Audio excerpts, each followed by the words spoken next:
Welcome to the second video. As I promised in the previous video, we will take a look to the different positions of the fretboard diagram. So the first one is the foundation of everything here, because it's a regular major scale. We will use the G major scale, but as I mentioned, it can be any scale. So let's analyze the scale and the intervals between the notes, just like we did with the pentatonic scale. So between the first and the second note, which are G and A, there is a whole tone. Between A and B, there is a whole tone again. Between B and C, there is a semitone. Between C and D, there is a whole tone. Between D and E, there is a whole tone again. Between E and F sharp, there is a whole tone again. And finally, between F sharp and G, there is a semitone. So if I ask how we can construct a major scale, the good answer is this. Take the root note, then 2 times whole note, then 1 semitone, then 3 times whole tone, and finally a semitone again, just as you can see on the screen. So the first position looks and sounds like this.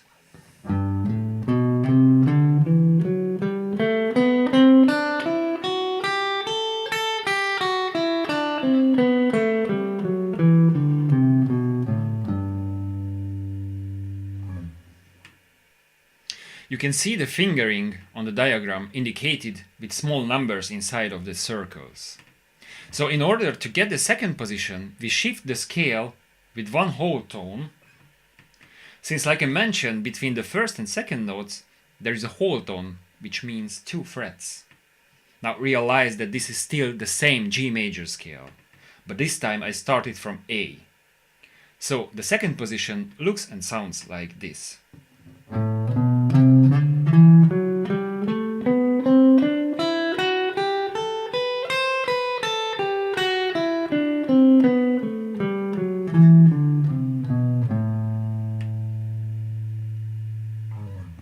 Now let's shift the same scale with 1 whole tone again, and we get the third position, which looks and sounds like this.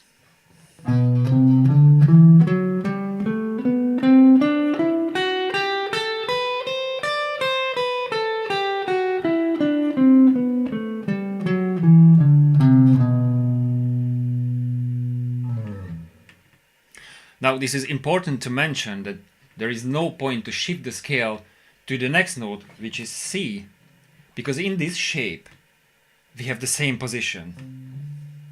The only thing that would change is that we wouldn't pick the first note, B here, okay? So the fourth position starts from D.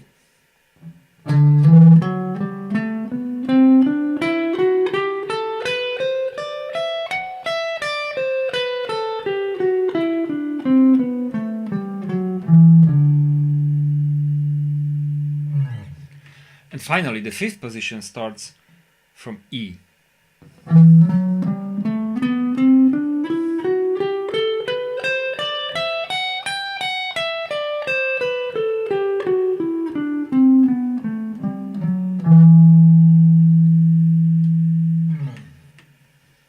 So if there is a chord progression in G major, then actually I can improvise using all the positions I showed you here. So let's say that we have a G major scale and I want to play in the second position, then I can easily do that.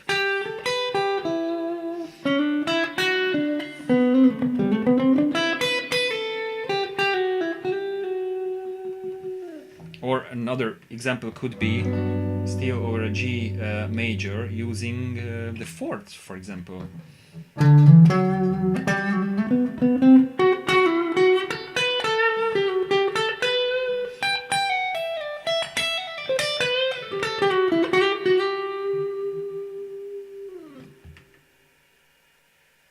Now you can find weird names next to the scale name, like Dorian, Mixolydian, and so on. So these are the modes of the major scale, but for the moment just learn its name together with the scale. Later on this will save you a lot of time when you study the modes, since you won't have to learn the shapes, because here you already learned them. Now if we take all the different positions from the fretboard diagram one by one, then we can easily put all the pentatonic shapes inside of them. So let's check on the screen how they fit and match together. So it's very important to learn all the 5 positions. Take your time, visualize and learn them by heart. Start very slowly and accelerate it if you feel comfortable. So let's meet in the next video. Practice well. See you soon.